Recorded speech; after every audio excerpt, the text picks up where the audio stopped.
ಇನ್ನು ಎಸ್ಐಟಿ ರಚನೆ ಮಾಡಿದ್ದಕ್ಕೆ ನಾನು ಬಹಳ ಸಂತೋಷಪಟ್ಟೆ. ಎಸ್ಐಟಿಯಲ್ಲಿ ಎರಡೆರಡು ತನಿಖಾ ತಂಡಗಳಾಗಿದೆ ಈಗ.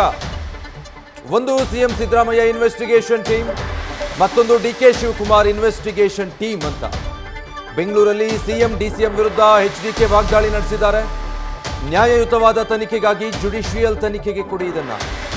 ಎಸ್ಐಟಿ ತನಿಖೆ ಮೇಲೆ ಯಾರಿಗೂ ನಂಬಿಕೆ ಇಲ್ಲ ಅಂತ ಸರ್ಕಾರ ಡಿಕೆಶಿಯನ್ನ ಸಸ್ಪೆಂಡ್ ಮಾಡಬೇಕು ಅಂತ ಎಚ್ಡಿಕೆ ಆಗ್ರಹಿಸಿದ್ದಾರೆ.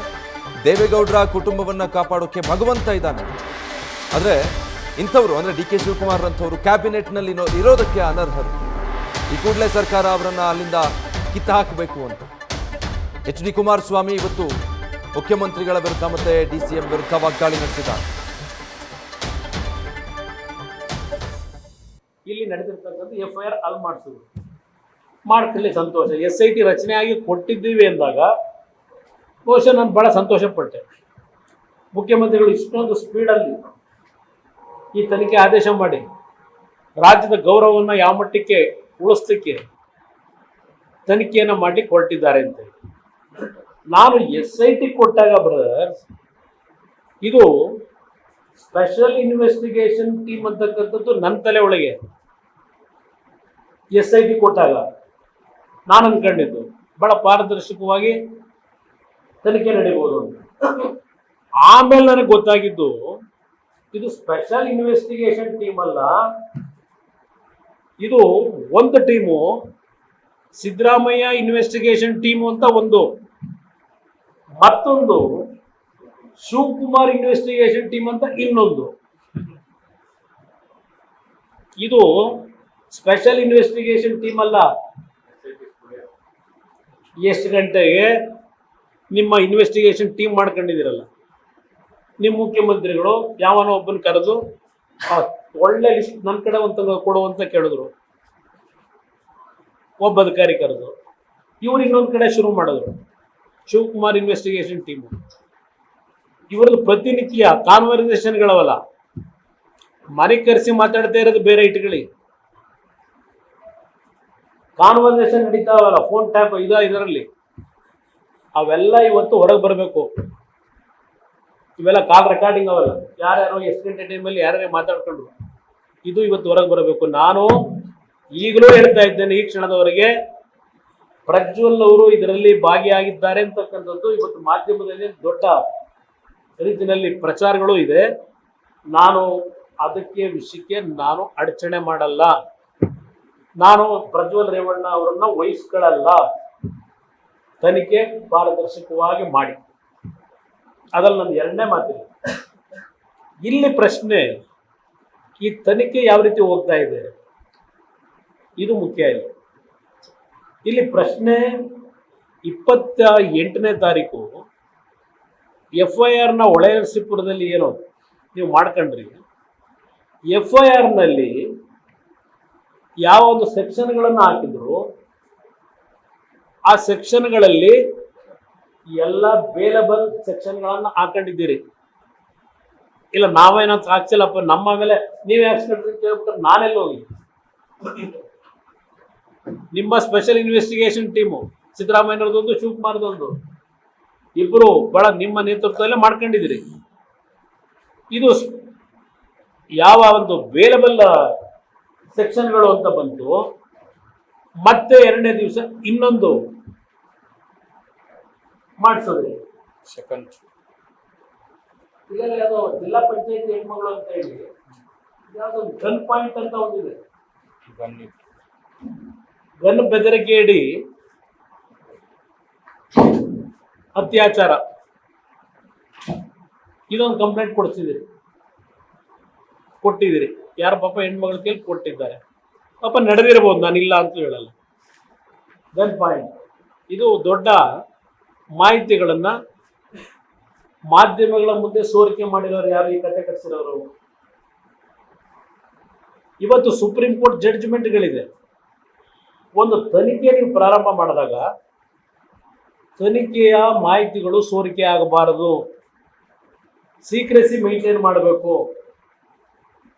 ಇದನ್ನೆಲ್ಲ ನೋಡಿದಾಗ ನಿಮಗೆ ಸಂತ್ರಸ್ತೆಯರು ಅಂತ ಏನಿದ್ದಾರೆ, ಇದರಲ್ಲಿ ನೊಂದಿರತಕ್ಕಂಥ ಮಹಿಳೆಯರೇನಿದ್ದಾರೆ ಅವರಿಗೆ ರಕ್ಷಣೆ ಕೊಡೋದಕ್ಕಿಂತ ಹೆಚ್ಚಾಗಿ ಈ ಸರ್ಕಾರಕ್ಕೆ ಬೇಕಾಗಿರೋದು ಪ್ರಚಾರ. ಯಾರ್ಯಾರನ್ನ ತೇಜೋವಧೆ ಮಾಡಬೇಕು ಅಷ್ಟಕ್ಕೆ ಈ ತನಿಖೆ ನೀವು ಬಳಕೆ ಮಾಡ್ತಾ ಇದ್ದೀರಿ ಅನ್ನೋದು ಇವತ್ತು ಯಾರಿಗೇ ಆಗಲಿ ಅನುಮಾನ ಬರ್ತದೆ. ಇವತ್ತು ಇಂಥ ಒಂದು ಆಘಾತಕಾರಿಯಾದಂಥ ಪ್ರಕರಣ ಇದು.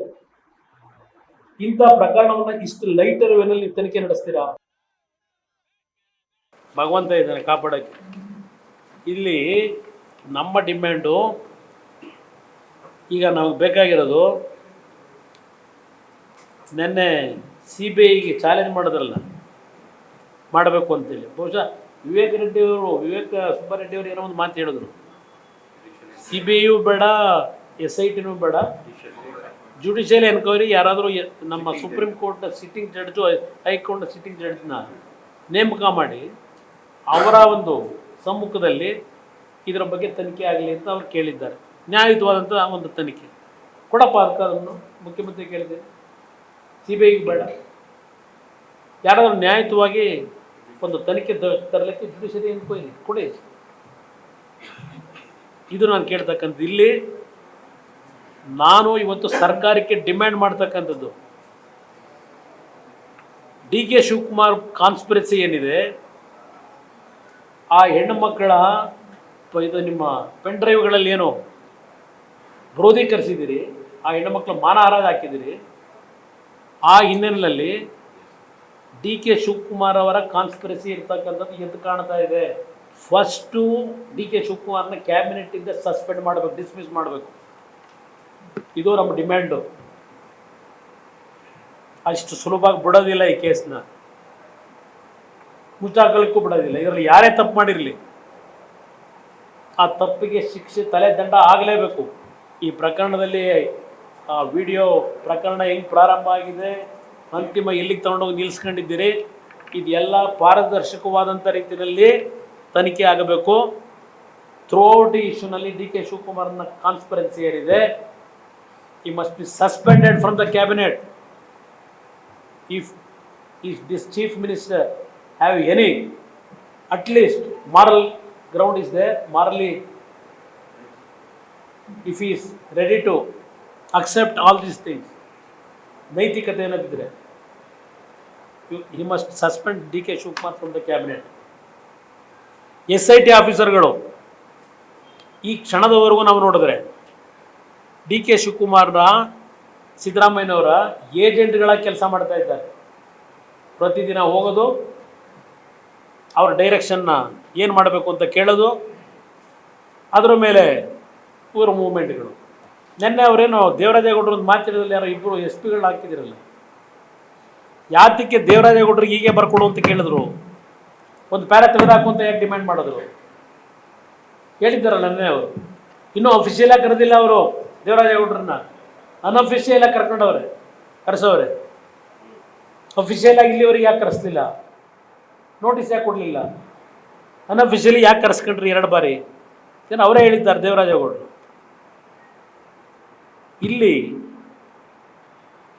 ನಮ್ಮ ಮಹಾನುಭಾವ DK ಶಿವಕುಮಾರ್ದು ಹಿಸ್ಟ್ರಿನೇ ತೆಗೆದ್ರೆ ಇದರಲ್ಲಿ ಎಕ್ಸ್ಪರ್ಟ್ ಅಂತಕ್ಕಂಥದ್ದು ಎಲ್ರಿಗೂ ಗೊತ್ತು ಈ ರೀತಿ ಆ್ಯಕ್ಟಿವಿಟೀಸ್ಗಳಲ್ಲಿ.